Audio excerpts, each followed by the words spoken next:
Edward's father was a double first cousin with Dolly Madison's mother, and that they had cousins on both sides. I trust you. Weirder stuff happened in Virginia. Hi, I'm Melanie Holland, and I'm the manager of digital media and strategy at Monticello. And I am Justin Bates. I'm a guide at Monticello. Welcome to In the Course of Human Events, a Monticello podcast.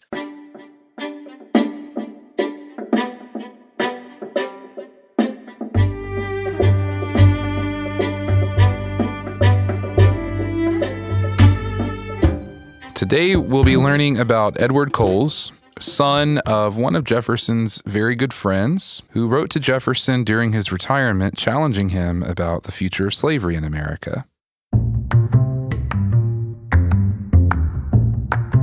Hello, my name is Robbie Marsden, and I'm a proud teacher of African American history at Vaux Big Picture High School in North Philadelphia. I'm here today to tell you the story of an unsung hero of history, a real founding father, the man who single-handedly negates the idea that Jefferson was a man of his time and shouldn't be blamed for having utilized slave labor.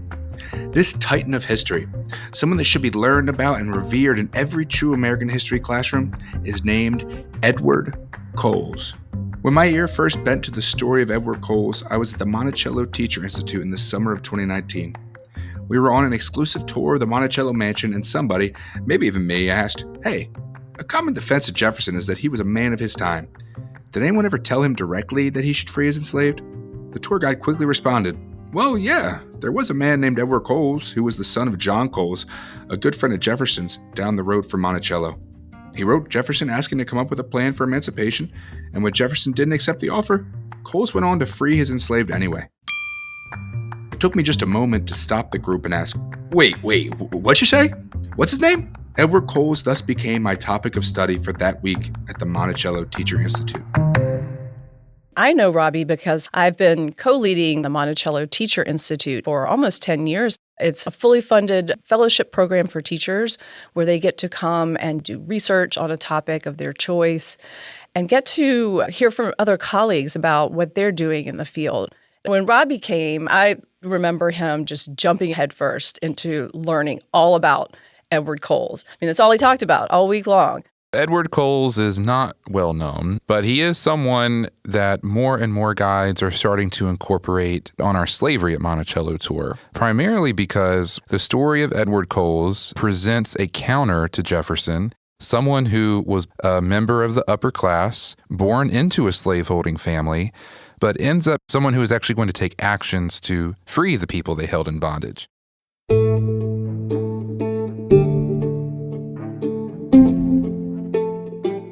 The first step to telling the story of Edward Coles is to revisit the correspondence with Jefferson. At this point, Coles is 27 years old, writing to his father's friend. On July 31st, 1814, Coles wrote a letter to Jefferson asking for assistance in coming up with a plan for emancipation. He said, and I quote, "My object is to entreat and beseech you to exert your knowledge and influence in devising and getting into operation some plan for the gradual emancipation of slavery." In our words, I want to utilize your experience and the respect you have across the world to create and advertise a plan for emancipation. And then he says, quote, "And it is a duty as I conceive that devolves particularly on you by being foremost in establishing on the broadest basis the rights of man and the liberty and independence of your country." Yes, Edward Coles is laying it on Jefferson something thick here with the praise and butt kissing. Jefferson does answer about a month later on August 25th, but essentially issues a polite rejection. Says, "I appreciate your note and respect your idea, but that emancipation business is for, quote, the younger generation." Coles then writes back on September 26th, 1814, like kind of a smart aleck. He says, quote, "I look to you, my dear sir, as the first of our aged worthies to awaken our fellow citizens. To do something this grand, quote, powers of both mind and influence are required. But in our words, sorry to bother you. And by the way, Ben Franklin was older than you when he helped found the country. Ouch. Sick early 19th century burn, Eddie." Throughout his life, Jefferson was consistent in his anti-slavery beliefs. He describes slavery as being a perpetual exercise of the most unremitting despotism on the one part and degrading submissions on the other. But Jefferson also advanced ideas about racial inferiority. So Jefferson never justified slavery, but he does rationalize it with this idea that, as he says, freeing people whose habits have been formed in slavery would be like abandoning children. Yeah, and you can even see that in the letter when he responds to Coles. It's a very patriarchal and patronizing view of enslaved people. He says things like, "My opinion has ever been that until more can be done for them, we should endeavor, with those whom fortune has thrown on our hands, to feed and clothe them well, protect them from ill usage, require such reasonable labor only as it is performed voluntarily by freemen." So I always, roll my eyes or sigh when he says, we're not going to expect them to do any more labor than what hired white people do. Then why don't you hire more white laborers to do the work at Monticello? What strikes me, too, just about the letter in general is it's very polite, but it's almost a throwing up hands. It's like a helpless Jefferson, which is an oxymoron because he's one of the most powerful men in the country. Even if he didn't take action to free people, his simple public statement on this issue, it seems like that's what Coles is looking for. If Jefferson spoke out on this issue publicly, who might follow in that lead? I also liked how Coles used the example of Franklin and kind of calling Jefferson out, because Benjamin Franklin died in April of 1790. In March of 1790, he was still trying to submit a petition asking the United States Congress to abolish slavery and the slave trade. He was using that influence, which is what Edward Coles was asking Jefferson to do as well. At this point in his life, Jefferson is becoming more and more concerned about his financial situation. Jefferson would have just turned 71. So he's in retirement at Monticello, living a lifestyle of comfort and wealth that is directly connected to a system of labor he knew to be immoral. And one of the best ways to summarize Jefferson's own thinking about this is that he says we have the wolf by the ears, where you can neither hold him nor safely let him go. He says that justice is in one scale, but in the other is self-preservation. Jefferson, much like other human beings who are faced with moral dilemmas, trying to weigh in the balance justice or self-preservation, a lot of times human beings do tend to act selfishly. Now, let me rewind a little bit before we go forward in the story of Edward Coles. Having lived in Virginia and among the early Virginian founders, Coles found his way into a gig working for James Madison as his secretary from 1810 to 1815. Coles was tasked with traveling around the country to keep his ear low to the ground, especially when the War of 1812 broke out. He would wine and dine to keep his tabs on the pulse of Madison's approval with the wartime decisions he was making. It was during this time when Coles became fond of the idea of eventually moving to Philadelphia. He had friends there. It was free soil. Coles finally brought his vision to life in 1819. He sent his trusted enslaved person, Ralph Crawford, with wagons and a group of 16 others to meet him in Brownsville, Pennsylvania. They then traveled north on the Monongahela River to Pittsburgh, and then west on the Ohio River to Illinois Territory, Edwardsville to be specific. Once there, he granted each head of household over 23 years old an 160-acre plot of land. He worked with them on farming techniques and provided books for the kids to learn to read and write. Coles himself settled into Illinois eventually as a register of lands in Edwardsville, a position he was hooked up with by his friend James Monroe, who was president at the time. Legislation was passed on January 25th, 1806, that prohibits the importation of slaves to Virginia, but it also requires that any freed slaves had to leave the state within 12 months. That's a law that's passed in response to an event called Gabriel's Rebellion, which takes place in 1800 in Richmond. It was a failed rebellion. However, it instilled enough fear in the white population that this law that Melanie mentioned is passed in 1806 to start cracking down on the growth of a free black population, who, of course, would be the best equipped to assist in a rebellion, which was the white population's worst fear. So the enslaved people freed by Edward Coles would have had to leave the state. They would have to leave. But what's unusual is that he left with them and went to Illinois. His family was very unhappy about it. He waited to tell his family about his plan until after his father had died to ensure that he would inherit the enslaved people so that he could free them. Then things get even crazier. In 1822, Coles runs for governor of Illinois. In a race where he only ended up getting just about 33% of the vote, only 200 more votes than second place, he was elected the second governor of Illinois. At this point, lawmakers were attempting to change Illinois' constitution to allow slavery. In order to do so, a 2/3 vote was needed in both the state House and state Senate to be able to hold a convention to change it. After 3 votes, pro-slavery forces were able to pass the resolution to hold the convention. But hold up, there was a hair in the soup. A referendum vote needed to take place among the people in order to still hold said convention. Coles went on the offensive. He recruited 2 of his best friends from Philadelphia, Nicholas Biddle and Robert Vaux, the namesake of the school I teach at, no big deal, to get anti-slavery pamphlets shipped to and spread around Illinois. Potentially thanks to the pamphlets, advocacy, and behind-the-scenes hustle and bustle of Coles, the referendum did not pass. The people had spoken, and Illinois would remain free soil for the time being. Talk about Kennedy's profiles and courage. We need a new chapter for Governor Coles. After he put his neck out to stop Illinois from becoming a slave state, he never won election again after a variety of attempts in a variety of offices. Political exile led him to go to the first place he witnessed any semblance of freedom, and already had great friends, the city of brotherly love. You guessed it, Philadelphia. Go Birds!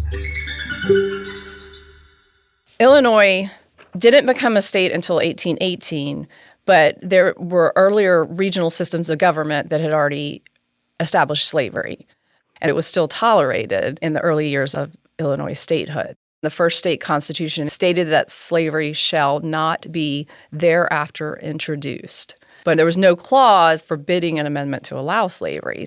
I was surprised at how kind of wishy-washy it was at first. It seemed like there was a lot of loopholes, and there were a lot of people that were still pro-slavery. In 1820, largely because of a lot of these fights about are these states going to be admitted as free or slave states, the federal government will come up with this Missouri Compromise, which declares that Missouri will be admitted as a slave state, but that anything admitted in the future below Missouri's southern border would be slave, whereas anything above would be free. And in order to maintain the balance, they're going to admit Maine as a free state at that same time. The whole idea was that it would be this patchwork of free and slave. Jefferson, and this is interesting because this is all around the same time that he's corresponding with Coles about this stuff, he was not too happy about the Missouri Compromise. Here's a man who, again, in his earlier life, had actually tried to get a federal law that would ban slavery's expansion westward. But then the Missouri Compromise takes place, and guess what Jefferson thinks? He thinks that the federal government has absolutely no right in determining what state should be entered as a slave or a free state simply based on geography. He thinks it should be a right left up to the states. And Illinois, they didn't actually ban slavery until 1848. The Illinois Constitution of 1848 banned slavery. It's like you see all these miniature civil wars breaking out politically and sometimes violently. They're breaking out all across the country before the actual eruption of the national conflict.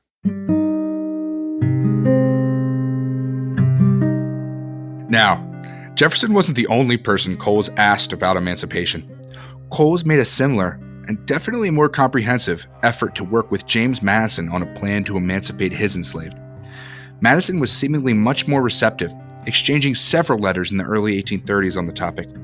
They both seemed to agree that bestowing the decision to his wife Dolly, like George Washington did to Martha, was the wrong move. It created a barrier between bondage and freedom. The surviving widow. Coles said bluntly that he hoped, quote, that you should make provision in your will for the emancipation of your slaves. When push came to shove, the will did exactly what Coles thought he and Madison had agreed was the wrong move. Leave his enslaved upon his death to Dolly. When Madison passed away and Coles learned of the will, he was heated. He even accuses his brother-in-law, Andrew Stevenson, of changing Madison's mind behind closed doors. Washington died in 1799, but he did take the step in his will to provide for the emancipation of the enslaved people he held in bondage. It's about half of the enslaved population overall at Mount Vernon, which I think was around 300 or so. What Washington stated, however, was that they would only become free upon the death of his wife, Martha Washington. He still made sure that his white family was provided for with the comforts provided by slavery. On the other hand, though, he did take a step that people like Jefferson and Madison did not take 2 or 3 decades later on. Coles seemed to be constantly disappointed in people who were not willing to actually take action to free enslaved people. Dolly Madison, much like Jefferson, was also in debt and also ends up selling enslaved people, separating families in the process. One comment we sometimes get from visitors is that Jefferson had to have slaves. He couldn't free anybody because of his financial situation. In reality, he could have freed people. It just would have meant having to accept a lesser standard of living than he was accustomed to. There was always a choice. Please allow me to fast forward again. Amidst my research, I quickly realized that Coles and his family are buried in Philadelphia at Woodland Cemetery by the University of Pennsylvania. I was finally able to visit his tomb just over a year ago, and when I walked up to it, I saw something that seemed off.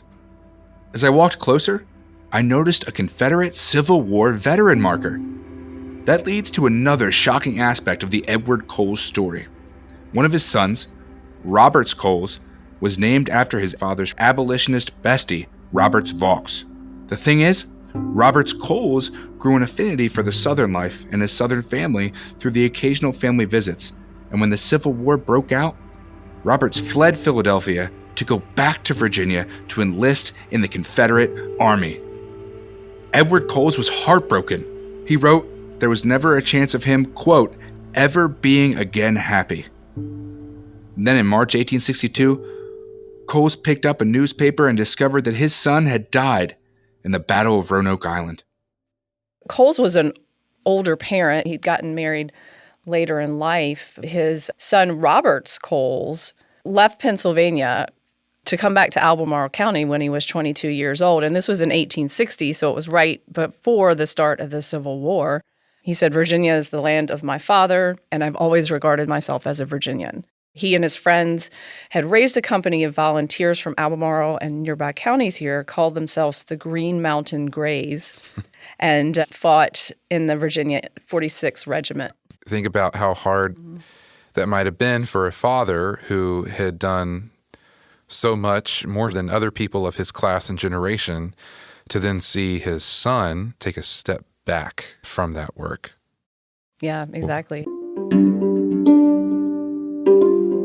Though the death of his son in the Civil War was undoubtedly a wound that would never heal, Coles did live to see the passing of the 13th Amendment and the end of the Civil War.